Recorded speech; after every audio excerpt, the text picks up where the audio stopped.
Just tell me some of the highlights of your career and what are some of the achievements that you're the most proud of? Well, I guess a major achievement of mine was that I was involved in World War II and finally went to Okinawa during the war and came out alive. And that was a really big achievement because I was in the combat engineers as a demolition specialist, and we were preparing for the invasion of Japan, in which we expected that there would be many, many casualties, and I was sure that I was going to be one of them.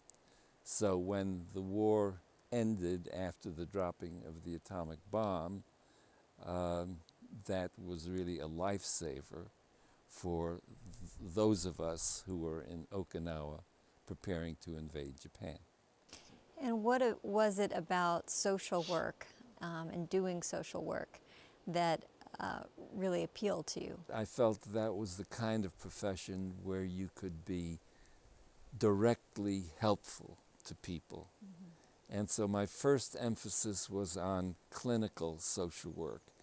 But the more experience I had, the more I realized that you were only touching the smallest of problems when you just dealt with individuals. Not that those problems weren't important, but there were much broader problems that needed to be taken care of if you were really to do good in the world around you. So that's when I became interested in broader social problems and social policy change that would make it possible for many more people to be helped. Why don't you tell me one of your favorite jokes that you like to tell? Well, this is a very short one, but it is one of my favorites, and basically it's not a joke, but there was a cartoon that appeared some years ago that I thought was just terrific, and that cartoon showed a man climbing up a very, very high mountain, and on top of the mountain he gets to a cave where there is a guru who is sitting inside the cave on a little throne, and he prostrates himself before the guru, and he says, "Oh, great guru," he says, "please tell me, what is life all about?" And the response from the great guru is, "Life is all about." Now, if you think about that, that connects you with, of course, with the whole world of nature and the importance of the universe, from the largest elements of the universe to the smallest elements of the universe. And that's what life is all about.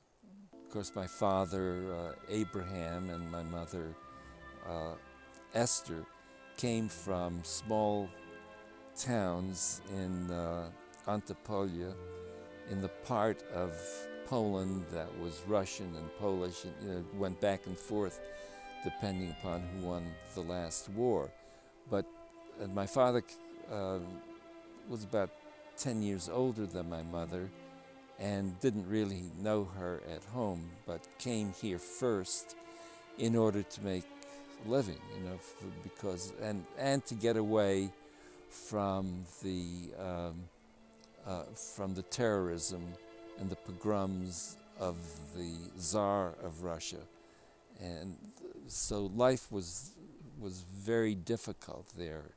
Hanging on to your life was difficult. And so that's why a lot of the Jewish people left Poland and Russia and other countries in Europe if they could get out. And what do you think America needs to do now to kind of regain its place in the world? That's it. Well, what it has to do is live up to its ideals, to the ideals that inspired so many people to come to this country.